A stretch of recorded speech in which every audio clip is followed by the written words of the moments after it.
Hello Asad भाईजान, sir. भाईजान, अयान भाईजान की तबीयत बहुत खराब है। वो हॉस्पिटल में है। उन्हें बहुत तेज बुखार भी है। भाईजान, वो भी होशी में सिर्फ आपका ही नाम ले रहे हैं। तो जब तुम फिक्र मत करो, मैं आ रहा हूँ। कौन से हॉस्पिटल में हो? भाईजान,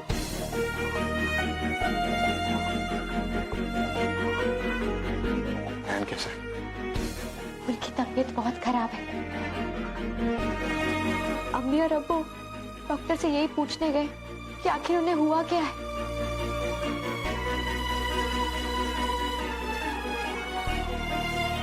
वो है का?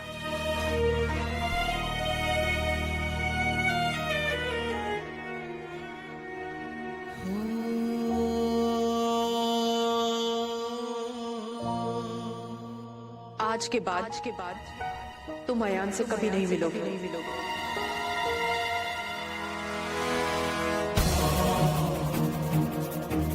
तुम्हें अपनी अम्मी और अयान में से किसी एक को चुनना होगा।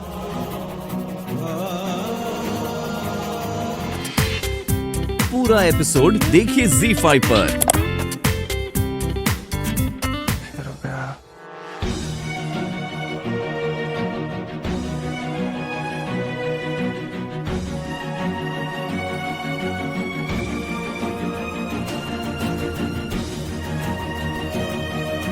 असद भाईजान, आप यहाँ तक अयान भाईजान से मिलने आए और अब आप उनसे मिले बिना ही जा रहे हैं। आपको पता है, भाईजान बेहोशी की भी हालत में सिर्फ आपका ही नाम ले रहे थे। प्लीज भाईजान, अम्मी और अब्बू के आने से पहले एक बार अयान भाईजान से मिल लीजिए। मैं आराम से नहीं मिल सकता। क्यों नहीं मिल सकते आप उनसे? बस नहीं मिल सकते।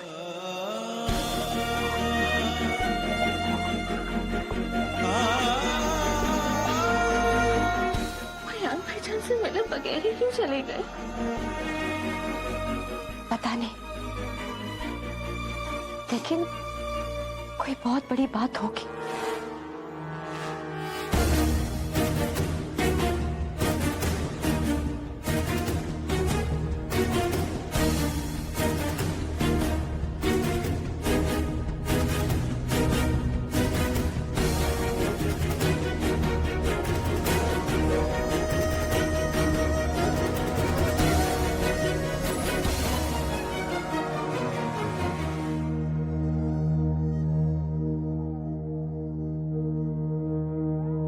निखात, नुज़हात, कुछ हुआ है क्या?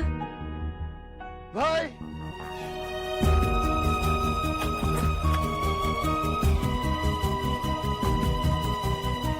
अयान, बेटा देखो, आपकी अम्मी अब्बू आए।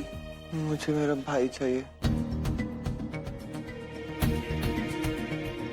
वाह भैया, अच्छी बनाई है तुमने। हाँ, वेरी गुड।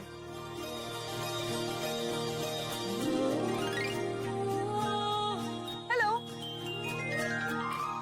इधर आओ। जलेबी खाओगी? खाओगी? Very good. भैया, एक प्लेट जलेबी और दो मेरी दोस्त को, और एक मुझे भी। हाँ दीदी, मेरे और भी दोस्त है। तो ऐसा करो, उन सबको बुला लो। पिंकी, राजू, इधर आओ जल्दी। दीदी हमें जलेबी खिला रही है। अरे वाह, ये तो सारा ग्रुप है। भैया, इन सबको जलेबी दो। हाँ दीदी, आप क्या कर रहे हो? मैं यहाँ किसी को ढूंढ रही हूँ। आप किससे ढूंढ रहे हो? अपने अब्बू को। क्यों, आपके अब्बा खो गए क्या?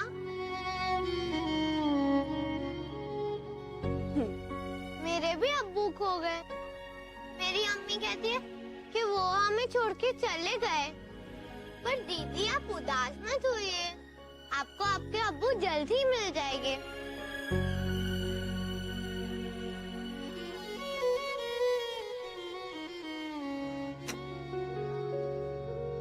अल्लाह करे हम दोनों को हमारे अब्बू जल्द ही मिल जाए। ओके? चलो अब जलेबी खाओ।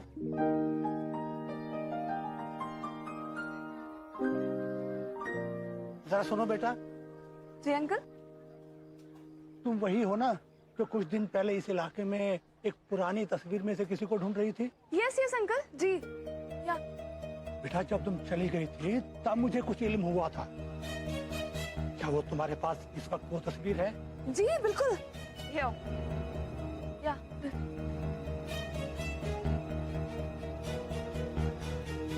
तो मेरा अंदाजा सही था।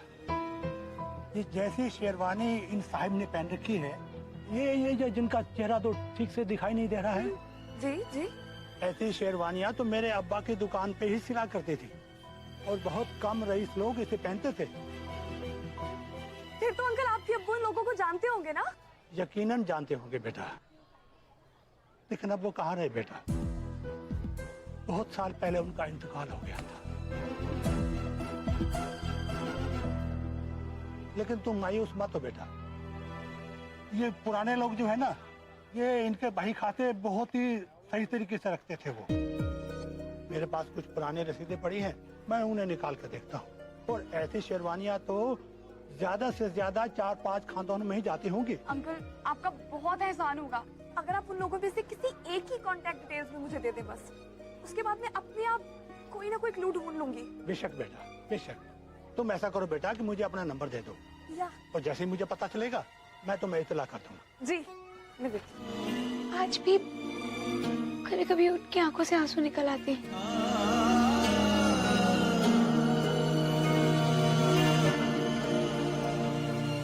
लगभग उसी वक्त शिरीन को भी अम्मी के बारे में पता चल गया और वो अब्बू को छोड़कर चली गई। तब अब्बू का शिरीन के साथ एक और बेटा था, अयान। वो लगभग 2-2.5 साल के थे।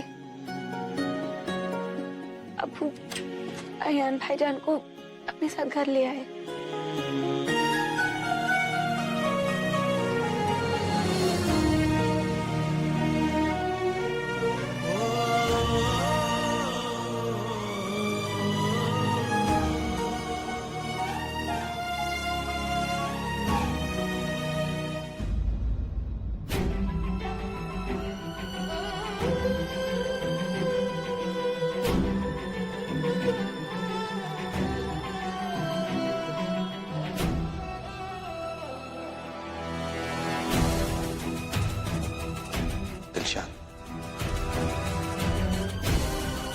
शिरीन मुझे छोड़कर चली गई। अयान मेरा और शिरीन का बेटा है। क्या तुम उसे कबूल करोगे? तो पुप्पी ने अयान को पाला?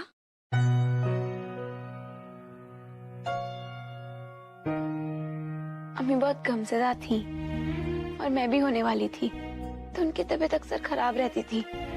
अयान भाईजान की देखभाल असद भाईजान ने की। भाईजान भी कुछ 7 साल के थे। ओह, तभी दोनों में इतनी मोहब्बत है।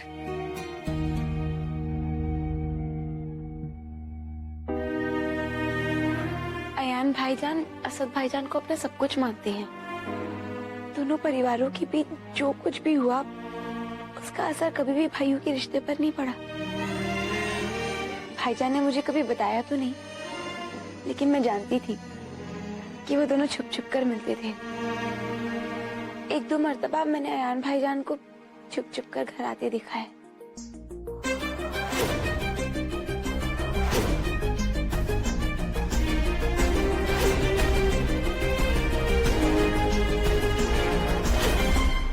अल्लाह मियाँ, जहाँ पना को अपने भाई से छुप छुप कर मिलना पड़ता है। नो वंडर जहाँ पना के अंदर इतना दर्द और इतनी सैडनेस क्यों है। उसके बाद शिरीन और उनके भाईजान ने ये तय कर लिया कि उनके घर से कोई भी हमारे साथ कोई वास्ता नहीं रखेगा। पर नजमा, बच्चे तो आपस में मिल सकते थे ना? दुनिया में जब लोग अलग होते हैं तो गमगीन होते हैं।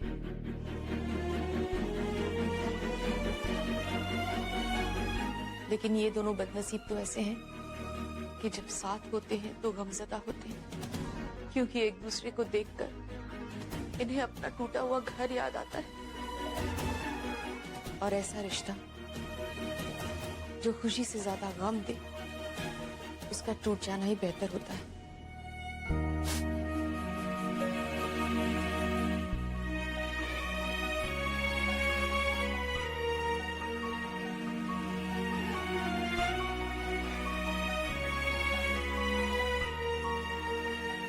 मैं शुरू से जानती थी पुप्पी कि आपकी जिंदगी में कोई गम तो है। मुझे बिल्कुल एहसास नहीं था कि ये गम इतना गहरा है। तुम्हें मेरी बीती हुई जिंदगी के बारे में कुछ भी नहीं पता था जोया, लेकिन फिर भी तुमने मेरी आंखों में मेरा गम पढ़ लिया। शायद इसीलिए तुम बार बार मुझे हंसाने की कोशिश करती थी, है ना? आपने क्या कहा था? आप मुझे कुछ दिखाना चाहती हैं क्या? ये जंगल, आई एम लीविंग। बस थोड़ी देर रुकिए मिस्टर खान, ट्रस्ट मी, आप ये सरप्राइज मिस नहीं करना चाहेंगे।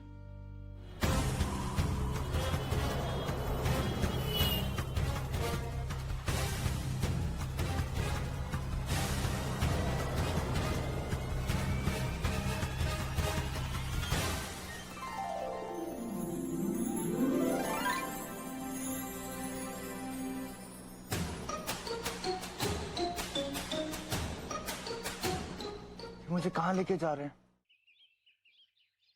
मैं नहीं रुकूंगा यहाँ।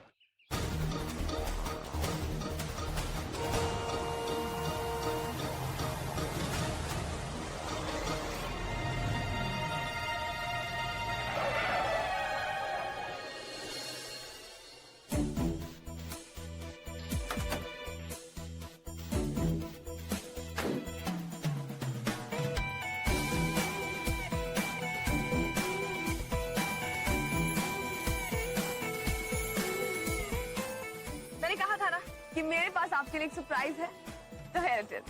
आपका सरप्राइज एम्बुलेंस में है। ये आप क्या करेंगे? और ये एम्बुलेंस यहाँ क्यों लाई? अरे सरप्राइज है मिस्टर खान, आप एक बार एम्बुलेंस खोल के देखिए ना, आपको आपके हर सवाल का जवाब मिल जाएगा। कम ऑन मिस्टर खान, जाइए।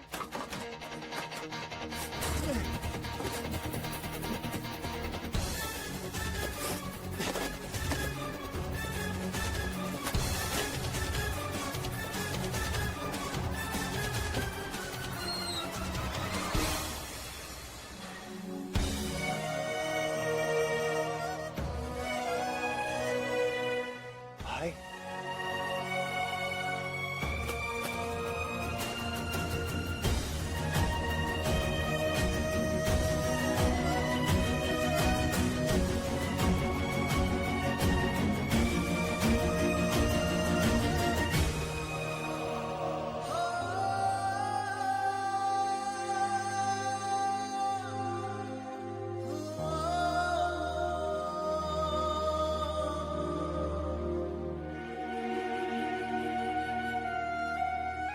तुम ठीक हो?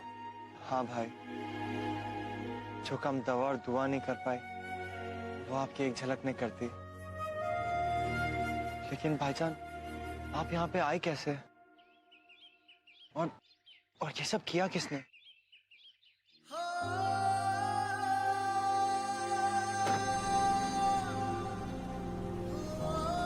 ये कौन है भाईजान? ये वही साहिबा है जो आपके घर मेहमान बन के आई? आपने मुझसे वादा किया था।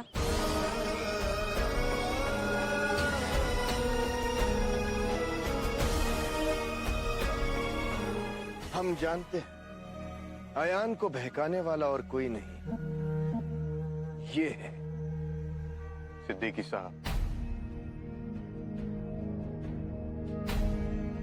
आप मेरी गैर मौजूदगी में मेरे घर आए। पहले इत्तला कर दी होती तो मेहमान नवाजी के लिए मैं खुद मौजूद होता। बेहतर होता अगर तुम वहां मौजूद होते, माँ बेटे दोनों को एक साथ समझा दिया होता। तुम आखिर इसकी जिंदगी बर्बाद करने पर क्यों तुले हुए हो? अकेला क्यों नहीं छोड़ देते इसे? रिश्ता बनाकर तोड़ देने का हुनर तो सिर्फ आप लोगों को आता है, इसलिए आप लोगों को लगता है कि दुनिया में हर इंसान के लिए रिश्ता तोड़ना आसान होता है। कौन से रिश्ते की बात कर रहे हो तुम? उस औरत और उसके बच्चों के साथ राशिद वर्षों पहले रिश्ता तोड़ आया है, खत्म कर चुका है उनसे रिश्ता। फिर भी तुम रोज कौन से रिश्ते की भीख मांगने चले आते हो? उनसे क्या मांगना जो खुद अपना सब कुछ लुटा चुके हैं।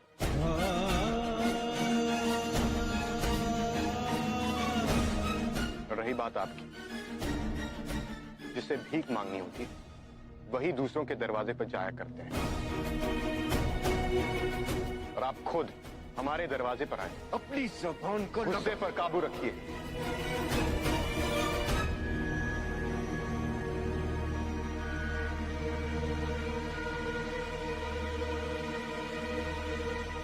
इस उम्र में इतना गुस्सा होना सेहत के लिए ठीक नहीं होता। और रहा सवाल मेरा और आयान का, हम दोनों जानते हैं कि शायद आज ये हमारी आखिरी मुलाकात है।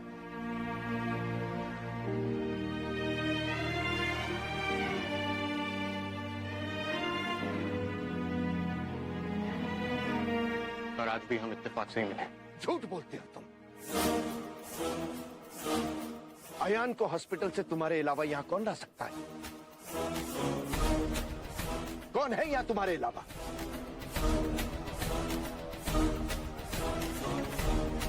अब क्या हुआ? जुबान पर ताला क्यों पड़ गया तुम्हारे?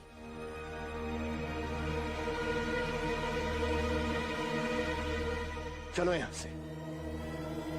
ऐसे लोगों की मुंह लगना हमारी बेइज्जती है।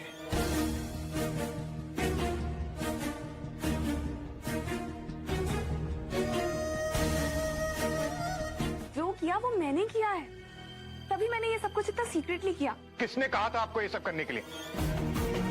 किसने कहा था मेरी लाइफ में इंटरफेयर करने के लिए? मैंने आपसे कहा था ना, ये मेरे पर्सनल फैमिली मैटर्स है, इसमें इंटरफेयर मत कीजिए।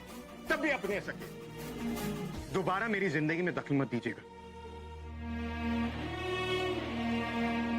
मिस्टर खान, मैंने देखा कि जब आपका भाई बीमार था तो आप कितना परेशान हो गए थे। मैं जानती हूँ आप उसे बहुत प्यार कुछ नहीं जानती हैं। रिश्ते जैसे दिखते हैं वैसे होते नहीं। गुजरे हुए कल में जो होता है उसका असर रिश्तों पर पड़ता है। लेकिन ये बात आप नहीं समझेंगी क्योंकि आपने मेरी जिंदगी नहीं जी है। मिस्टर खान, जिंदगी ने सिर्फ आपको गम नहीं दी है। बेशक मैंने आपकी जिंदगी नहीं जी है, लेकिन मैं आपका दर्द, आपका गम समझ सकती। कुछ नहीं समझ सकती हैं आप। बाप होते हुए भी बाप का साया सर पर ना हो तो कैसा होता है ये आप कभी नहीं समझेंगे। मिस्टर खान, ये बात मैं आपसे बेहतर समझ सकती, क्योंकि मेरे अब्बू। आप कुछ नहीं समझ सकती और दोबारा अगर आपने मेरी जिंदगी में दखल दिया तो आई स्वेयर मैं आपकी जान ले लूंगा। No, mister Khan.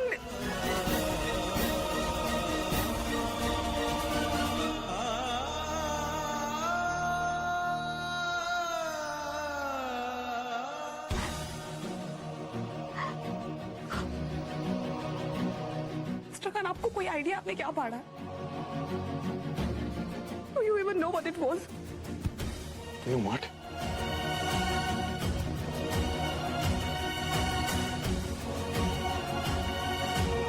Don't care. क्यों तुम्हारी हर बात घूम फिर कर अयान और हुमेरा के निकाह पर ही आती है? क्योंकि इस घर की मुश्किल आसान करने का यही एक तरीका है। अब एक बार निकाह हो जाएगा, कांधों पर बोझ पड़ेगा, अपने बच्चे घर के आंगन में घूमेंगे तो खुद ब खुद अयान का बचपना चला जाएगा। ऐसे फैसले जल्दबाजी में नहीं लिए जाते हैं। घर के जो बड़े होते हैं ना, बहुत सोच समझकर अपने बच्चों के लिए हम सफर ढूंढते हैं। ये आप कह रही हैं? आप ही ने तो राशिद मियाँ के लिए दिलशाद जैसी औरत को चुना था ना?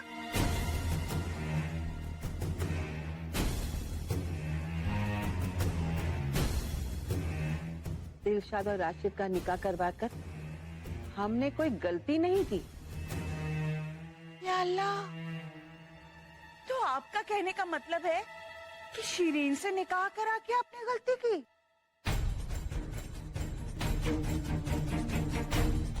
शिरीन, अब तुम रोना नहीं।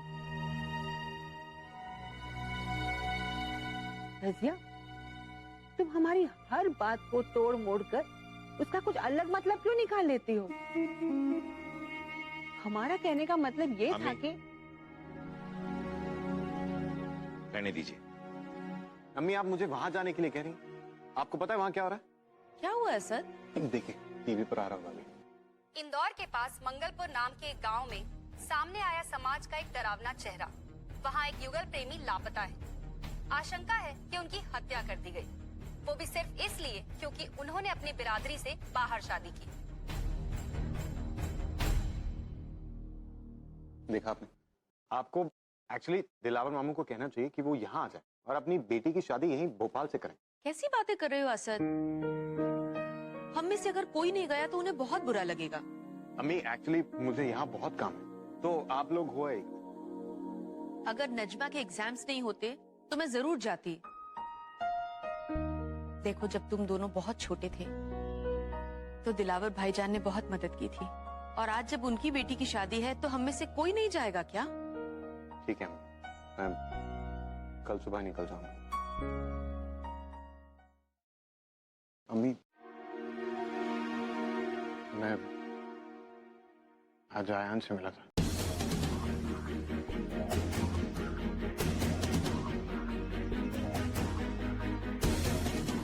लेकिन मैं उसे जानबूझकर नहीं मिला। वो जोया ने एक स्टूपिड प्लान बनाया था हम दोनों के मिलने का।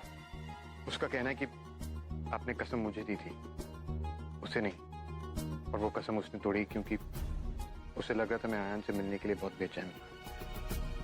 मैंने उसे बहुत डांटा भी, और मैं ये बात आपको इसलिए बता रहा हूं क्योंकि मैं आपसे कुछ छुपाना नहीं चाहता। आपकी खींची हुई हद से बाहर मैं जानबूझकर नहीं गया। आप जानते हैं कि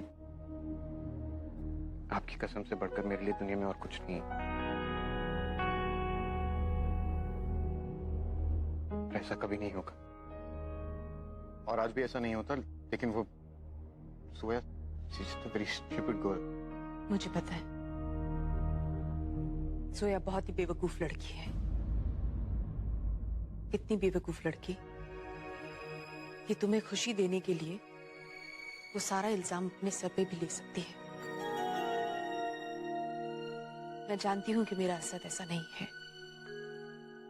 वो मुझे दिया हुआ वादा कभी नहीं तोड़ेगा। लेकिन मैं ये भी जानती हूं कि अगर जोया को किसी का गम पता चल गया तो उसे दूर करने के लिए वो किसी भी हद तक जा सकती है।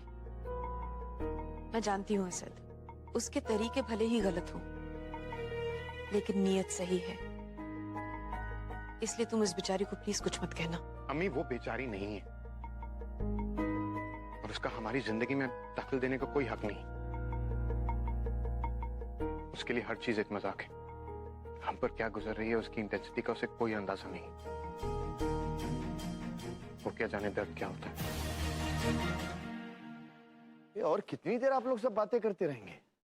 वहां फंक्शन शुरू होने वाला होगा, पर हमें तो लगा कि आप में से कुछ लोग निकल भी चुके होंगे।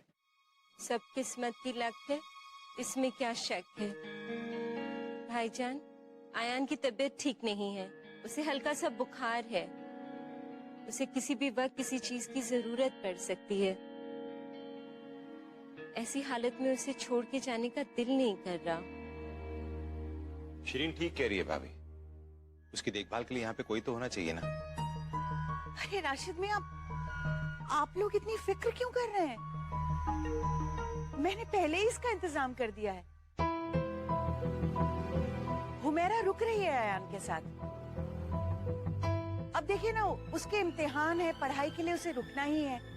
अगर हुमेरा को पढ़ाई करनी है तो फिर वो अयान की देखभाल कैसे करेगी?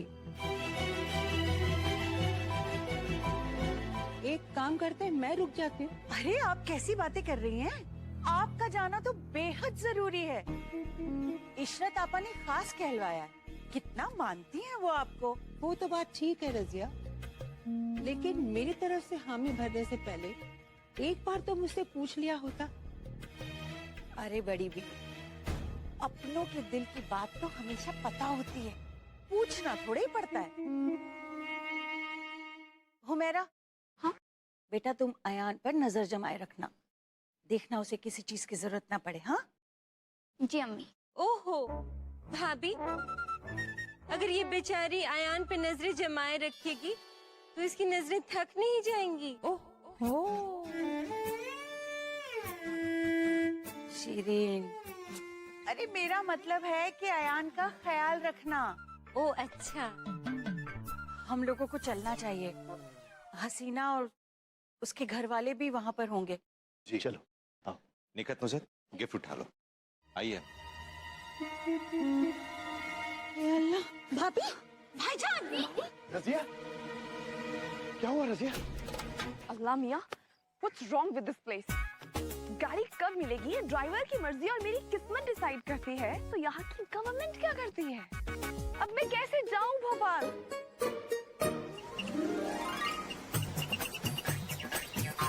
ओह अल्लाह मियाँ, आई विश मुझे इसमें लिफ्ट मिल जाए। वेल, इसी बात पे एक शेर अर्ज किया है, फासलों को तय करने में किस्मत बन गई फैक्टर। फासलों को तय करने में किस्मत बन गई फैक्टर, अच्छी रही तो हो सकता है मिल जाए लिफ्ट इन दिस ट्रैक्टर। भैया रुकिए, प्लीज रुकिए, आप मुझे हाईवे तक छोड़ सकते हैं? हाँ हाँ, पीछे और भी लोग हैं, जगह मिले तो बैठ जाइए। ओके।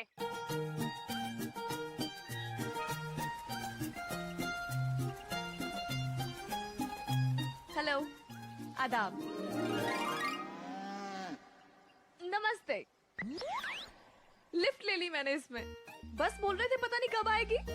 मैंने सोचा तब तक वहाँ थोड़ी खड़ी रहूंगी, ये हाईवे तक ही जाना है मुझे। वैसे मैं भोपाल रह रही हूँ।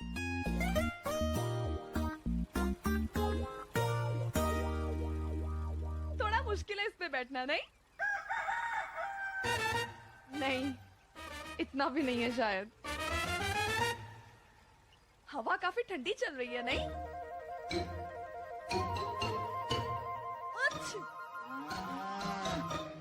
एक तो ना मुझे जुकाम बहुत जल्दी हो जाता है, इसीलिए मैं दवाई हमेशा अपने साथ रखती हूँ।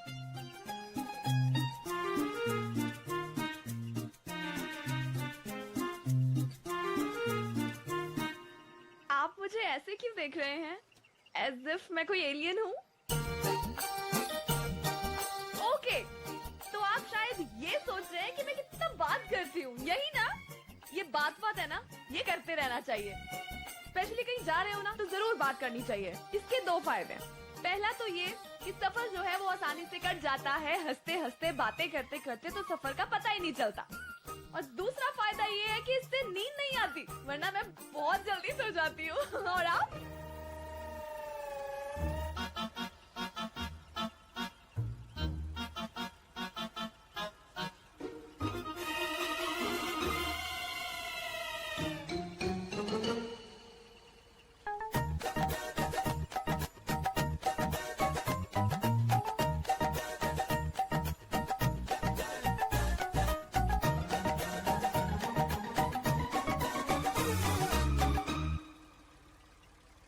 मंगलपुर। मंगलपुर पीछे जगह देके बैठ जाइए। जिस जिसको हाईवे पे उतरना है उतर जाइए।